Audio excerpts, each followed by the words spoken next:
स्त्रियों का आभूषण है लज्जा। स्त्रियों का आभूषण क्या है बोलो? इसलिए मेरी माँ तुम अपनी बेटियों को थोड़ा लज्जा सिखाना। हे बेटी, लज्जा जानती हो क्या होती है? इसलिए हमारे यहाँ कपड़ा ढकने की मतलब शरीर को ढकने की परंपरा रही है।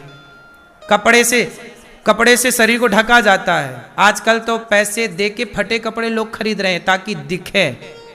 पता नहीं क्या दिखाना चाह रहे हैं लोग और क्या देखना चाह रहे हैं लोग। बोलो हाँ। आजकल बड़े बड़े शहरों में देखो लड़कियां स्त्रियां अर्ध नग्न घूम रही हैं मैया। हाँ या ना? आधी से ज्यादा बिल्कुल वो निर्वस्त्र हैं। पता नहीं क्या ढकने के लिए पहना है कपड़ा। ऐसी स्त्रियां, ये नारी का लक्षण नहीं है। लज्जा नारी शक्ति है। शक्ति छिपी हुई होती है ना? मर्यादाएं सब चीज में लागू होते। मर्यादा। ध्रुव जी महाराज को भगवान ने राजा बनाया।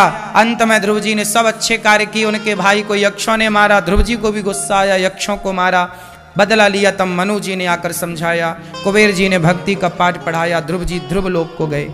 भगवत धाम माँ को साथ में लेकर पांव रखकर ध्रुव जी मृत्यु के सिर में पांव रख करके भगवत धाम गए। इन्हीं ध्रुव जी के वंश में आगे चलकर भगवान पृथु हुए और जिनके द्वारा नाम पृथ्वी पड़ा, पृथ्वी का दोहन किया। न कामये नाथ तदप्य हम क्वचिन। ऐसे 10,000 कान मांगे भगवान से कि कान कथा सुनने के काम आएंगे। फिर प्राचीन बरही को नारद जी ने उपदेश सुनाया पुरंजनोपाख्यान का। इसलिए कहता हूं कि आप मरते समय अपने मन को भगवान से जोड़िए, क्योंकि पुरंजन नाम का एक आदमी था। मरते समय स्त्री का चिंतन करने लग गया और जब मरा तो स्त्री का चिंतन इतना कि मेरी पत्नी का क्या होगा क्या होगा। अगले जन्म में स्वयं पुरंजन स्त्री बनकर आ गया। यदि मैं स्त्री का चिंतन करते मरूंगा तो मैं अगले जन्म में स्त्री हो जाऊंगा। इससे सिद्ध होता है कि मैया आप लोग पिछले जन्म में पुरुष थीं। आप पिछले जन्म में मैया क्या थीं नहीं पता है हमें। आप पुरुष थीं। हाँ हाँ, सारी स्त्रियां लगभग जितनी यहां बैठी हो ना मैया, आप सब पिछले जन्म में पुरुष थीं। अधिकांश, सब नहीं, मतलब 90% मान लो। सारी मैया आप लोग पिछले जन्म में पुरुष थीं, मर्द थीं। फिर स्त्री काहे बन गई? क्योंकि तुम पिछले जन्म में थी पुरुष, तो तुम मरते समय अपनी स्त्री का चिंतन करती, मेरी पत्नी का क्या होगा। पत्नी पत्नी पत्नी, अब खुद बनी बैठी हो किसी की पत्नी और कर लो पत्नी का चिंतन। अंते या मति सागति, जिसकी जैसी मति उसकी वैसी और कर लो। अभी खुश हो पत्नी बनकर? हैं? थी तो पुरुष पहले जन्म में, और कर लो लुगाई का चिंतन। इसलिए कहता हूं भगवान का चिंतन करो मरते समय, ना स्त्री का और ना पुरुष का। जितने पुरुष बैठे हैं ये अधिकांश पिछले जन्म में स्त्री थे। आप लोग पुरुष लोग क्या थे पिछले जन्म में? यही गोल गोल घूम रहे हो, स्त्री पुरुष 84 यही खेल रहे हो।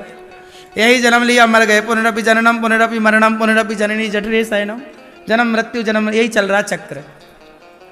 अब जैसे आप लोग आज स्त्री बनी हो ना, तो आप लोग मरोगी तो किसका, मेरे पति का क्या होगा। पति अगले जन्म में खुद जाओगी पति बनकर, फिर पुरुष बनोगी, फिर स्त्री बनोगी, फिर ऐसे ही क्रम चलता लगभग। और कोई कामना हो गई तो वो बन गए। भरत जी के मन में कामना आ गई कि मैं एक मृग को रखा था भरत जी ने। मनु जी महाराज के वंश में आगे प्रियव्रत जी हुए, जिनका विश्वकर्मा की पुत्री बृहस्पति से विवाह हुआ। इन्हीं के वंश में आगे चलकर भगवान ऋषभ देव जी हुए। इनके सबसे बड़े पुत्र हुए हैं भरत। भरत जी गंडकी नदी के तट पर बैठे हैं। एक मृग के चक्कर में, पानी से नदी गंडकी में बहता एक मृग जा रहा था, बचा लिया और उस मृग को चारा खवाएं, पालें, पोसें, उसे नहलाएं धुलाएं, उससे अटैचमेंट हो गया, लगाव हो गया। जब भरत जी मरने लगे तो मृग सामने आकर खड़ा हो गया और वो मृग का चिंतन करते कि मेरे मरने के बाद मेरे मृग का क्या होगा, मेरा मृग मृग मृग करते तय हो गए। और जब वो मरे तो उन्हें यमराज जी ने कहा मृग का चिंतन करते आए हैं इसलिए आपको मृग बनना पड़ेगा। क्या बनना पड़ेगा? क्या बने फिर वो मृग बने। ऐसे ही है। तो मैया आप लोग अगले जन्म में क्या बनोगी? पुरुष। पुरुष तो बन चुकी हो। और बताओ आगे क्या सपने हैं तुम्हारे? स्त्रियों का पूरा ध्यान पुरुष में होता और पुरुषों का पूरा ध्यान स्त्री में। अच्छा ये बताओ आपसे प्यार कौन करता है? हैं? बेटा का पति नहीं करता हैं? कहाँ पति आपके? बताऊंगा मैं आपकी पति से। डर नहीं है क्या पति का? बिल्कुल निडर है।